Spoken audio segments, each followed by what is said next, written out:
শুধু দর্শক বন্ধু, আপনারা দেখছেন একে নিউজ বাংলা। গতকাল অভিষেক বন্দ্যোপাধ্যায়ের সভা ছিল ভাঙড় কাঁটাডেঙ্গায়। সেই জায়গায় 30 মিনিট বক্তব্য দেওয়ায় 18 মিনিট শুধু আইএসএফ বা নওশাদ সিদ্দিকী নিয়ে বক্তব্য দিয়েছে। অর্থাৎ নওশাদ সিদ্দিকীর ভূত যে তৃণমূল কংগ্রেসকে তাড়া করছে সেটা দিনের আলোর মতো পরিষ্কার। আরেকটি চাঞ্চল্যকর খবর ইতিমধ্যে আমাদের কাছে এসছে। ভাঙড়ের গিয়ে ভোটারদের বাড়ি বাড়ি গিয়ে বলা হচ্ছে যে ঘরের টাকা আজ নয় কাল আপনাদের অ্যাকাউন্টে ঢুকবে, আধার কার্ড বা অন্য যে ডকুমেন্টসগুলো আছে সেগুলো তাদের দিতে বলছে, এমনটা অভিযোগ করছে আব্দুল মালিক মোল্লা।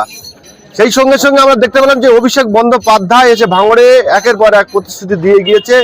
সেই প্রতিশ্রুতিতে ভাঙড়ের মানুষের মন কতটা গলেছে আমরা এই প্রসঙ্গে কথা বলবো। আমাদের সঙ্গে রয়েছেন দক্ষিণ 24 পরগনা কুলপি বিধানসভার আইএসএফ এর প্রার্থী আব্দুল মালিক মোল্লা মহাশয়। পঞ্চায়েত নির্বাচনে আইএসএফ এর একজন কর্মী নিহত হয়েছিল। প্রধান অভিযুক্তর নাম ছিল আরাবুল ইসলাম।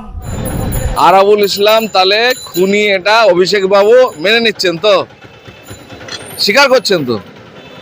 তাহলে আরাবুলের সঙ্গে যারা ছিল তারা এখন তো ভাইপোর দলে আছে নাকি?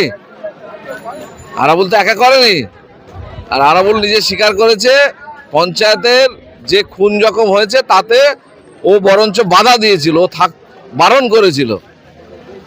যারা প্রকৃত মার্ডারার তারা কিন্তু ভাইপোর সঙ্গে আছে এখনো, আর উনি নিজেই স্বীকার করেছেন যে ওনার দলের লোক খুনি, মার্ডারার, এতে প্রমাণিত। সুতরাং নিজের গায়ের গু ঝাড়তে পারছে না, অন্যের গায়ে আঙুল দিয়ে দেখাতে চাইছে। এটা স্ববিরোধী কথাবার্তা, এই কথার কোনো মূল্য নেই। আর ওনারা অলরেডি রাজনৈতিকভাবে দেউলিয়া হয়ে গেছে, যার কারণে ওনাদের কাছে রাজনৈতিক কোনো বক্তব্য নেই।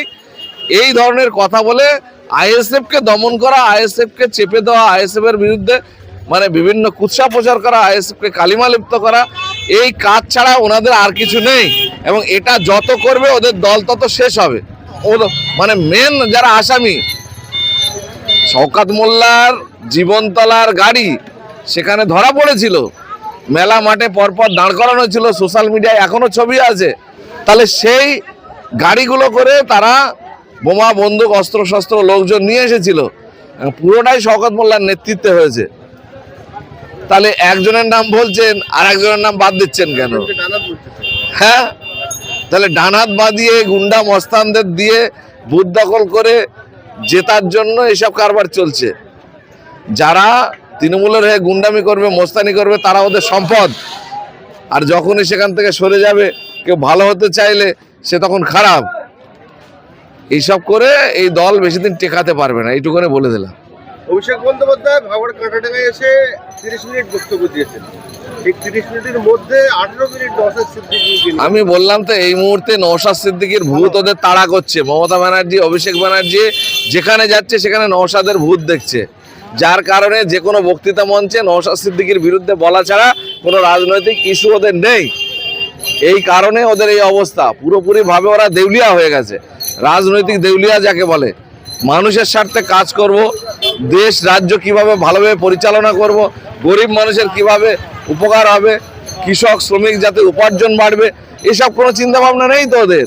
কাটমানি খেয়ে শিক্ষক নিয়োগ করে, সেসব শিক্ষক তো কোর্টের রায়ে তারা তো সাসপেন্ড হয়ে গেল, স্কুলগুলো তো আজকে মাস্টার শূন্য হয়ে গেল। এইসব বিষয় এদের কোনো চিন্তা ভাবনা নেই। এরা খালি নওশাদের ভূত দেখছে আর পাগল হয়ে দৌড়ে বেড়াচ্ছে। অভিষেক বন্দ্যোপাধ্যায় বললেন যে ভাঙড়ের পবিত্র মাটি, ভাঙড় থেকে তৃণমূল প্রার্থীদের জেতান, 50,000 ঘর দেব। ভাঙড়ে ওরা আজ সকাল থেকে কাগজ নিয়ে বাড়ি বাড়ি যাচ্ছে, বলছে তোমাদের আধার কার্ড, ভোটার কার্ড দাও, কাল পরশুর মধ্যে ঘরের টাকা ঢোকাবো। হয় ভোটের আগের দিন ঢুকবে না পরের দিন ঢুকবে, মানে ওদের আর কোনো রাস্তা নেই। মানুষ দেওয়া যাবে না, কিন্তু এটা ভুল বোঝাচ্ছে তো। গরিব মানুষ হ্যাঁ দিতেও পারে, হতেও পারে। আর বলছে যে ভোটটা আমাদের দিও, হয় ভোটের দিন না তার আগের দিন, নাহলে ভোটের পরের দিন ঠিক তোমাদের টাকা ঢুকে যাবে। মানে এই বলাই টাকা আর প্রলোভন ছাড়া ওদের কাছে আর কিছু নেই। মানুষ ওদেরকে আর বিশ্বাস করছে না। কারণ আমি বলবো সাধারণ মানুষ যারা এই প্রলোভনে পা দেবেন না, এই ভুল করবেন না। ওরা ধোঁকাবাজি করছে আপনার সঙ্গে, এই এক্ষুনি টাকা ঢুকবে, এরকম কোনো ঘটনা হতে পারে না। আর এটার তথ্য আমরা যদি ভিডিও পাই, নির্বাচন কমিশনে আমরা যে করছে তার বিরুদ্ধে কমপ্লেন করব। বলছি তো, ওরা এখন সব রকম উপঢৌকন, প্রলোভন এর মধ্য দিয়ে ভাঙড়টাকে জিততে চাইছে। কিন্তু ভাঙড়ের মানুষ জেনে গেছে যে এই তৃণমূল দল কিভাবে মানুষকে শেষ করে দেয়, কিভাবে চক্রান্ত করে, সেটা সাধারণ মানুষ জেনে গেছে, যার কারণে ওদের সঙ্গে থাকবে না যতই চেষ্টা করুক। অভিষেক বন্দ্যোপাধ্যায় তো ঠিকই বলেছেন যে আরাবুল ইসলাম জগ ছুড়ে মারে প্রফেসরকে, পঞ্চায়েতে যারা খুন হয়েছিল আইএসএফ কর্মী তারা হ্যাঁ। জড়িত ছিল। হ্যাঁ, তাকে কেন নেওয়া হলো? তা শওকত মোল্লা তো পিসিকে বোম মেরেছিল একটা টাইমে। জীবনতলায় যখন সভা করতে যায় মুখ্যমন্ত্রী, জীবনতলার রাস্তা আটকে বোম মেরে মমতা ব্যানার্জিকে তিনি মানে অ্যাটাক করেছিলেন। তাহলে সেই ব্যক্তি তাদের দলের এখন অন্যতম নেতা, তাহলে ওনার মুখে এসব কথা মানায়? কি বলতে চাইছেন উনি?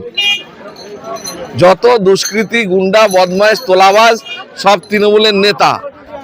উনি অন্যর দিকে আঙুল তুলে নিজের দিকে আঙুল তুলুক। উনি কেন্দ্রের সঙ্গে সেটিং না করলে উনি নিজেও জেল হাজত বাস করতে হবে ওনার। অভিষেক বন্দ্যোপাধ্যায় বলছেন যে নওশাদ সিদ্দিকী যদি সত্যি সৎ রাজনীতিবিদ হয় তাহলে অমিত শাহর যে নিরাপত্তা আছে এইটা নওশাদ সিদ্দিকী প্রথমেই সিকিউরিটির জন্য বলেছিল। তখন কোথায় ছিলেন? কোনো রকম সুযোগ সুবিধা দেওয়া হয়নি। কোর্টের কাছে আমরা আবেদন করেছি, আমরা তো কোনো প্রধানমন্ত্রী বা মুখ্যমন্ত্রীর কাছে যাইনি। মুখ্যমন্ত্রী যখন সাড়া দেয়নি, আমরা তখন কোর্টে গিয়েছি। কোর্টে গিয়ে নিরাপত্তার কথা বুঝিয়েছি আমরা কোর্টকে। কোর্ট মনিটরিংয়ে নওশাদ সিদ্দিকীর সিকিউরিটি দিয়েছে। গাজালা করছে, কেন্দ্র সরকার সবাইকে প্রোটেকশন দিতে পারে, এখতিয়ার আছে। আমরা কোর্টের কাছে দাবি করেছি যে আমাদের প্রাণ সংশয় আছে, ব্যবস্থা করুন। রাজ্য সরকার কোনো উদ্যোগ নিচ্ছে না। এখন খুব গাজালা করছে। নওশাদ সিদ্দিকীর পপুলারিটি বেড়ে যাচ্ছে, সাধারণ মানুষের কাছে বেশি গ্রহণযোগ্য হয়ে উঠছে। তার কারণে আজকে মনে হচ্ছে যে সেন্ট্রাল গভর্নমেন্টের সিকিউরিটি বাদ দাও, আমি দেবো। তুমি দেবে তার গ্যারান্টি কি আছে? তুমি তো ওই সিকিউরিটি কাজে লাগিয়ে তো নওশাদকে মেরেও দিতে পারো। হ্যাঁ, এই মুহূর্তে টার্গেট আছে, আমার কাছে খবর আছে। এই বিভিন্ন জায়গায় আক্রমণ কেন হচ্ছে? কালকে হাড়োয়াতে আক্রমণ করেছে কেন? নির্বাচনী প্রচার সভার গণতান্ত্রিক অধিকার করবে, সেখানে তোমার দলের লোক আক্রমণ করছে কেন? সেটা আটকাও দেখি। তৃণমূল বা অভিষেক বন্দ্যোপাধ্যায় বা তার পিসি মমতা বন্দ্যোপাধ্যায় সবাই বলেন যে আমাদের প্রধান প্রতিপক্ষ বিজেপি, কিন্তু বিজেপির যে হেভিওয়েট প্রার্থী রয়েছে, যেমন আমি দিলীপ ঘোষের নাম বললাম, সেই জায়গায় তো এত বড় বড় র্যালি, এত কিচ্ছু করছে না। অ্যাকচুয়ালি বিজেপি তৃণমূল এপিট আর ওপিট। বিজেপির ৭৭টা এমএলএ আছে, তার বিরুদ্ধে রাজ্য সরকার কোনো রকম কিছু প্রতিবন্ধকতা তৈরি করে না। তাদের বিরুদ্ধে কোনো মিটিং, মিছিল, প্রতিবাদ কিচ্ছু করে না। একমাত্র একটা বিধায়ক নওশাদ সিদ্দিকীর পেছনে এরা হরে হরে করে লেগে আছে কিভাবে তাকে পর্যুদস্ত করা যায়। এর অন্যতম কারণ হচ্ছে নওশাদ সিদ্দিকী হিন্দুদের জন্য যেমন প্রতিবাদ করছে, মুসলমানদের জন্য সমানভাবে প্রতিবাদ করছে। এটা ওদের আতঙ্কের কারণ যে হিন্দু মুসলমান যদি এক জায়গায় হয়ে গিয়ে নওশাদ সিদ্দিকীর পেছনে দাঁড়িয়ে যায়, তাহলে ওনার সরকারটা পড়ে যাবে। সেই কারণে উনি এই নওশাদ সিদ্দিকীর বিরুদ্ধে লেগে পড়ে আছে। ওই কারণে তো বলছে যে যা দিতে হয়, যা চাইবে তাই দেবো, নওশাদকে হারাও আগে।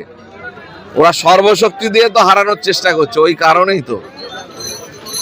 কেন এত আপনি দেখতে পাচ্ছেন না? অন্য যত রাজনৈতিক দল ভোটে দাঁড়িয়েছে, কারো বিরুদ্ধে রাজ্য সরকার, তার প্রশাসন এত উঠে পড়ে লেগেছে? একটা লোকের পিছনে উঠে পড়ে লেগেছে, একটা দলের পেছনে। তার কারণটা কি? ওইটাই তো কারণ, আতঙ্ক। 10 জন বিধায়ক যাবে বিধানসভায় নওশাদ সিদ্দিকীর কথায় অনুযায়ী, খুব করে 10 জন। তার মধ্যে আপনিও হতে পারেন, সম্ভাবনা খুব বেশি। কোনো প্রশ্নই আসে না। এত মার খেয়ে জেল কেটে নওশাদ সিদ্দিকী 43 দিন, আমি 53 দিন জেল কেটেছি।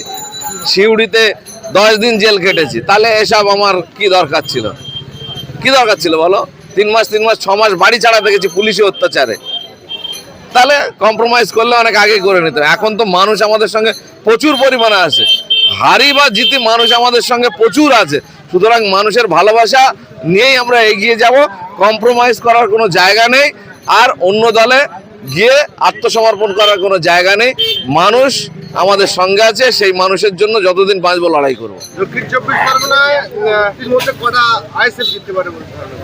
7টার মধ্যে 2, 3টে, কম বেশি 4টে জেতার চান্স আছে। আর আমি বলেছি যে বামপন্থী বন্ধুদের আর আমাদের মিলিয়ে 10টা পার হয়ে যেতে পারে। 10টা জিততে পারে শুধু সাউথে, টোটাল রাজ্য তো আলাদা। আপনি আইএসএফ এর গুরুত্বপূর্ণ নেতা। ভাঙড়ে যেভাবে শাসক দল কর্মসূচি করছে তারা হয়তো ভাঙড়টাকে জেতার চিন্তা ভাবনা করবে বা বিভিন্ন ভাঙড়ের মানুষ ওদের সঙ্গে নেই, ওদের কর্মসূচিতে লোক হচ্ছে না, যার কারণে ওদের কর্মসূচি কমে গেছে অনেক। ওরা ডেলি 2-3টে করে প্রোগ্রাম করছিল, যখন দেখছে আর লোক হয় না, মমতা ব্যানার্জি বক্তৃতা দিচ্ছে, পেছনের চেয়ার ফাঁকা হয়ে যাচ্ছে। এই ঘটনা আগে কোনো সময় দেখেছেন? ভাঙড়ের সাধারণ মানুষের উদ্দেশ্যে কি বার্তা দেবেন একের পর এক শাসক দলের কর্মসূচি ভাঙড়ে? ওই তো বলছি, কর্মসূচি যা হচ্ছে, লোক হচ্ছে না। দক্ষিণ 24 পরগনা সব জায়গা থেকে জোর করে লোক নিয়ে যাচ্ছে। ক্যানিং, পূর্ব পশ্চিম এইদিকে যা লোক আছে, তাদের এই মুহূর্তে ধান কাটার টাইম, গরিব মানুষ কাজ করে, তাদেরকে জোর করে কাজ বন্ধ করে গাড়ি করে নিয়ে যাচ্ছে জোর করে, যে ওখানে যেতে হবে। সুতরাং বাইরের বিধানসভা থেকে যদি লোক নিয়ে আসে, যদি আনা বন্ধ করে, বাইরের বিধানসভা থেকে ভাঙড়ে লোক আনা বন্ধ করলে ওদের ওই 10টা-15টা চেয়ারটাও ভরবে না। এরকম একটা জায়গায় দাঁড়িয়ে গেছে, যার কারণে প্রোগ্রাম আস্তে আস্তে কমিয়ে দিচ্ছে, আর করতে পারছে না।